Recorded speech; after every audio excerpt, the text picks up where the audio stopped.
Hello दोस्तों, नमस्कार। मैं आप सबका अपने चैनल स्टडी प्रोग्रेस में स्वागत करती हूँ। हमने अपने चार वेद पढ़ लिए हैं। अब हम आगे के लुसेंट बुक पढ़ेंगे। चार वेद हमने कंप्लीट कर लिए हैं। जिसने नहीं देखे वो जाकर देख सकता है। आज हम आगे से पढ़ेंगे। आइए चलिए देखते हैं। लिखा है, स्त्री की सर्वाधिक गिरी हुई स्थिति मैत्रेयनी संहिता से प्राप्त होती है, जिसमें जुआ और शराब की भांति स्त्री को पुरुष का तीसरा मुख्य दोष बताया गया है। स्त्री की सर्वाधिक गिरी हुई स्थिति कौन सी संहिता से मिली है? मैत्रेयनी। अब हमें ये याद कैसे रखना है? देखिए, गिरी हुई स्थिति मैत्रेयनी में मिली। हम ऐसे याद रख सकते हैं कि उस समय में मित्रता, स्त्रियों से मित्रता नहीं रखता था कोई, इसलिए स्त्रियों की स्थिति गिरी हुई मिली है। हमें ऐसे याद रखना है पॉइंट। ऐसा था नहीं, लेकिन हमें एक ट्रिक बनानी है अपने दिमाग से। ऐसे ही हमें याद रखना है। गिरी हुई स्थिति इसलिए थी क्योंकि उनसे कोई मित्रता नहीं रखता था। ठीक है, तो हमें याद आ जाएगा। सर्वाधिक गिरी हुई स्थिति कहाँ से मिली? मैत्रेयनी संहिता से। और मैत्रेयनी संहिता में ही मिला है कि जुआ और शराब की भांति स्त्री पुरुष का तीसरा मुख्य दोष था। आगे चलते हैं। आगे लिखा है, शतपथ ब्राह्मण में स्त्री को पुरुष का अर्धांगिनी कहा गया है। देखो, अर्धांगिनी तो बोला जाता है स्त्री को। क्यों बोला जाता है? क्योंकि स्त्री के बिना पुरुष अधूरा है और पुरुष के बिना स्त्री अधूरी है। और ये बात सत्य है। तो हमें कैसे पता लगेगा? शतपथ ब्राह्मण, ये बात सत्य है कि स्त्री पुरुष की अर्धांगिनी है। तो ये शतपथ ब्राह्मण से हमें कनेक्ट कर लेना है। आगे चलते हैं। स्मृति ग्रंथों में सबसे प्राचीन एवं प्रमाणिक मनुस्मृति मानी जाती है। यह शुंग काल का मानक ग्रंथ है। देखो, मनुस्मृति कौन से काल का मानक ग्रंथ है? ये हमें याद करना है, ये हमें कनेक्ट करना है। कैसे करेंगे? मनुस्मृति और शुंग काल को।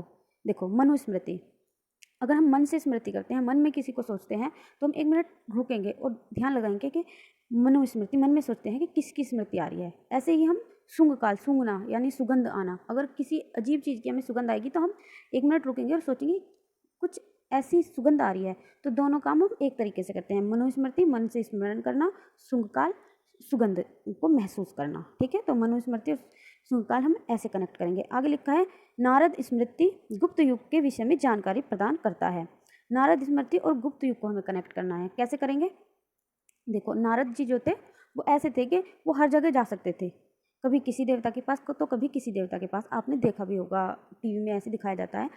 और वो किसी की बात अपने मन में नहीं रखते थे। वो उसकी बात उससे लगाते थे और उसकी बात उससे लगाते थे। वो कोई बात गुप्त नहीं रखते थे। ठीक है, तो नारद स्मृति में गुप्त युग का, कि नारद जी कुछ गुप्त नहीं रखते थे, ऐसे हमें कनेक्ट कर लेना है। ठीक है, तो नारद स्मृति गुप्त युग से संबंधित है।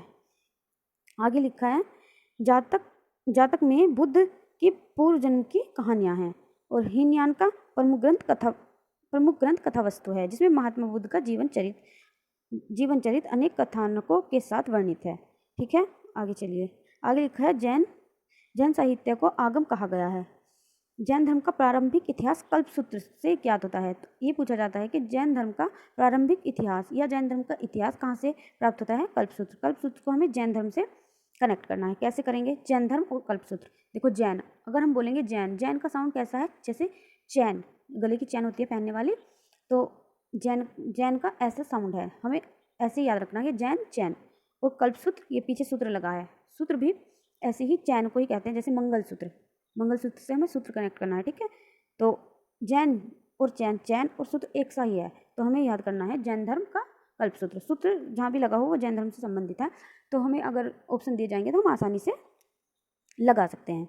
आगे लिखा है, जैन ग्रंथ भगवती सूत्र में महावीर के जीवन कृत्यों तथा अन्य समकालिकों के साथ उनके संबंधों का विवरण मिलता है। तो भगवती सूत्र में किसका विवरण मिलता है? महावीर जैन के जीवन कृत्यों का। ठीक है, हम याद कैसे रखना है? भगवती सूत्र से तो समझ जाओगे कि जैन धर्म का है। तो महावीर जैन के कृत्यों का, भगवान के हाथ में होता है ना जीवन मरण का काम। तो हमें ऐसे याद रखना है कि महावीर से सूत्र, क्योंकि महावीर जैन धर्म से संबंधित है, उनका जीवन कृत्य कौन से सूत्र में है? भगवती में। ऐसे हमें याद कर लेना है। आगे चलते हैं। आगे लिखा है, अर्थशास्त्र के लेखक चाणक्य, और चाणक्य के 2 अन्य नाम है, कौटिल्य या विष्णुगुप्त। और चाणक्य ने लिखी थी अर्थशास्त्र। ये बहुत इंपॉर्टेंट बुक है, आप सबको याद होगी ही। ये इससे तो कोई ट्रिक लगाने की आवश्यकता है ही नहीं।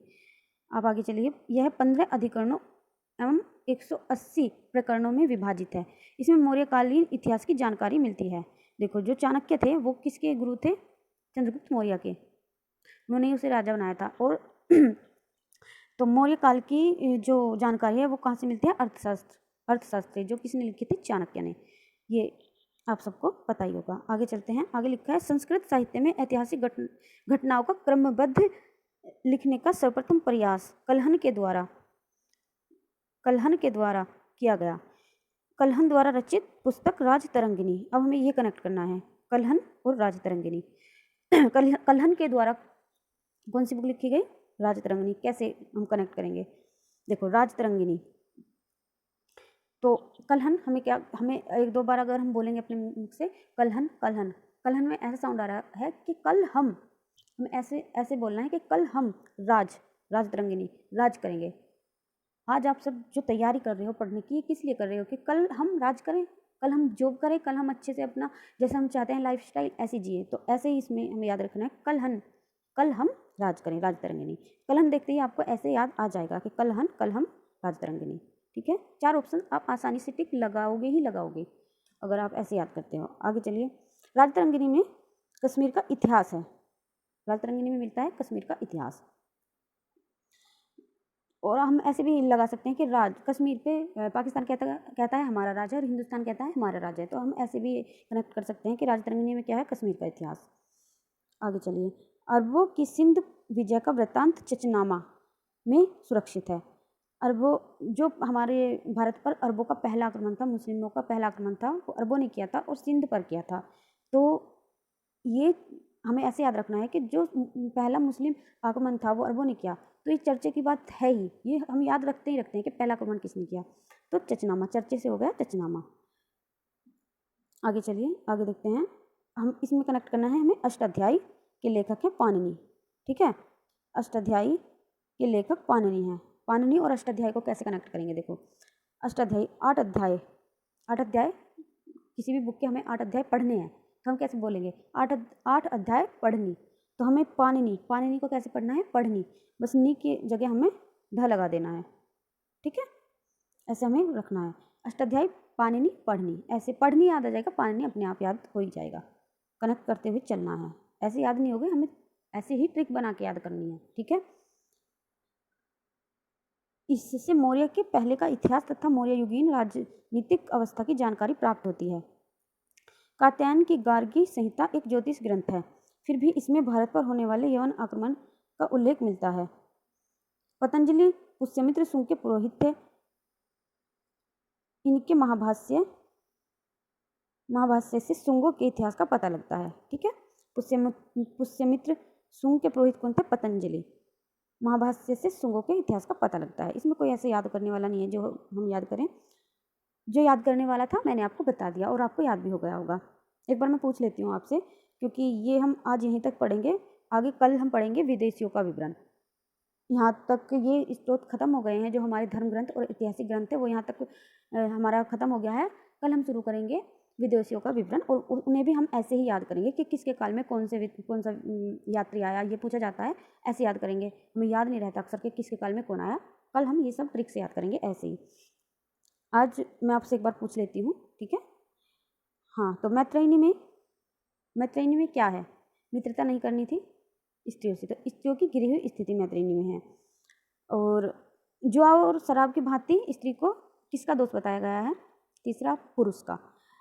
शतपथ ब्राह्मण में स्त्री को क्या बताया गया है? पुरुष के। तो शतपथ क्या सत्य है कि पुरुष की अर्धांगिनी है स्त्री। ऐसे हमें कनेक्ट करते हुए जाना है और याद करना है। ठीक है, आप बताइए कि मनुस्मृति कौन से काल का मानक ग्रंथ है?